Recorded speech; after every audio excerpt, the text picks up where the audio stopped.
Alright, now the oil's spilling out all over the place. Yeah.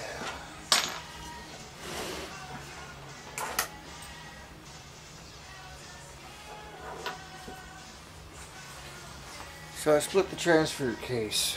Let me see if this works. It's been a while since I pulled this thing apart.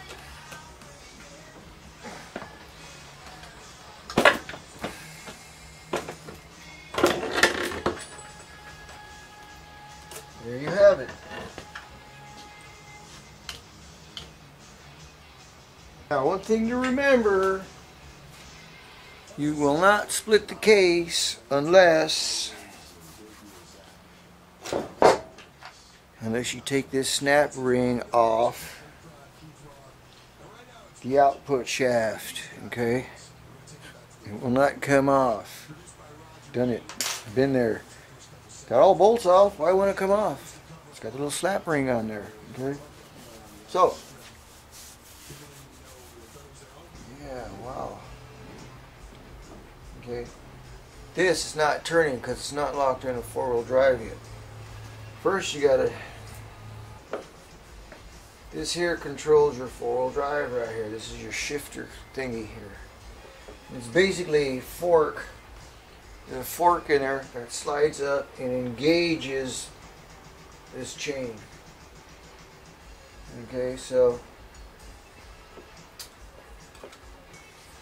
there's a fork in here. There's a couple forks in here. You got the spring. Don't let things pop out of place. But this fork basically just goes up and down. It slides back and forth and engages the four-wheel drive.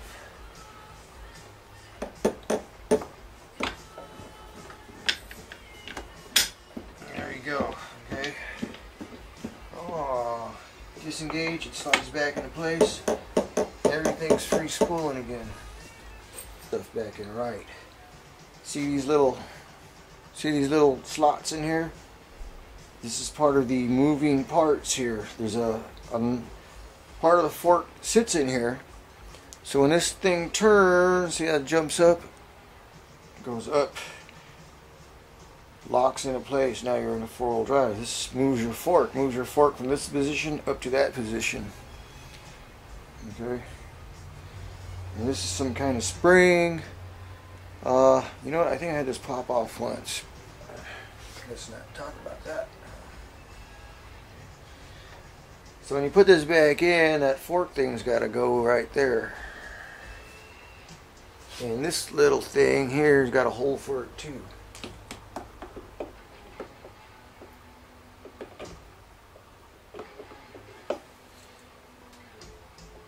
Okay. Let me show you the oil pump. Okay, the oil pump. See this black thing in here? This is the pickup off the oil pump. And it goes way down here into this little slot here. It's got a little screen on it. Looks pretty clean. Okay, and the little slot just kind of holds it in there. Holds it in there from flopping around and not getting stuck on the chain and jacking everything up. Because this is not full of oil. You're only full of oil up to the fill plug, so it's only about that much oil in there. Okay. Let me show you the oil pump because this is an easy fix for a backyard mechanic like myself. This is a common problem with the 1356 transfer case. The oil pump. That noise I was telling you about? See it now? See that? That's what that noise is. That is to the body of the oil pump. An oil pump. I don't think you can see it in here, but it fits around the shaft. I think it's behind the chain there. And the only thing that's keeping it from turning is this little piece of metal here that sits between this little ridge in the transfer case and that little ridge of the transfer case. So when you hear it banging around like that, that's what it is. That's normal, but what happens is it actually wears the transfer case out. Okay, I did this repair or modification some years ago. There's several different ways to do it, but this is the easiest way I found to do it. Okay, you should see the two ridges. This ridge here, this is just silicone. Let me get that out of your way here. That's coming out. But yeah, you get these two ridges right here. Okay, get this ridge and that ridge, and what happens is, because that thing flips flopping back and forth in there, it wears out. And if you look real carefully, you can see where it's worn a notch in there. See that?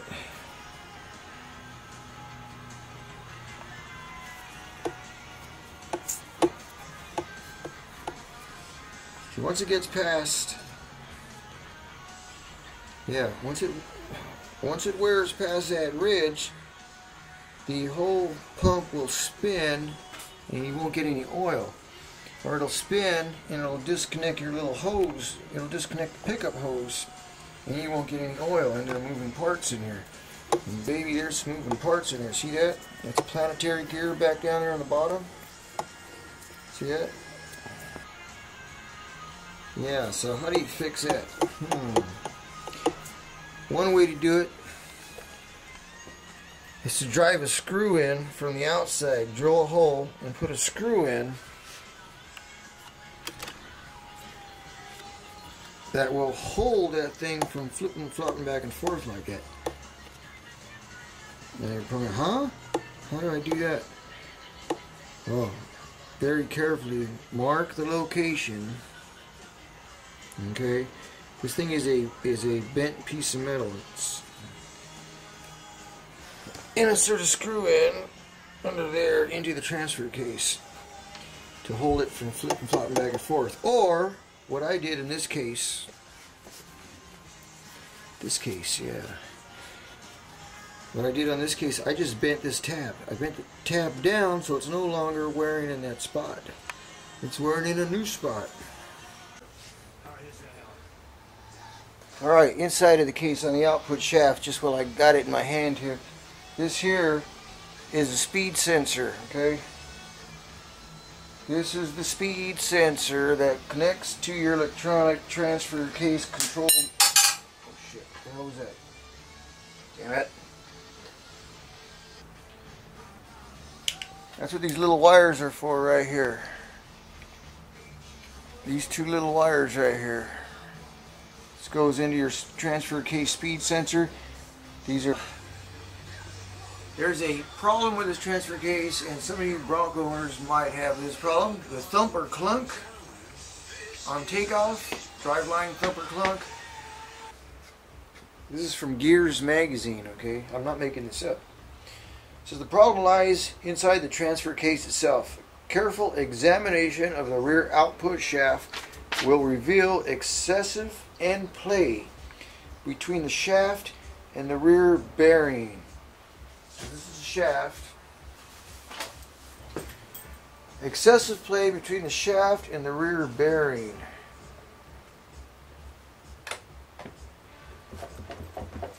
Do you hear that? Now, there's not a lot of play in there because I fixed that problem already. Years ago when I downloaded this, this is from 2003.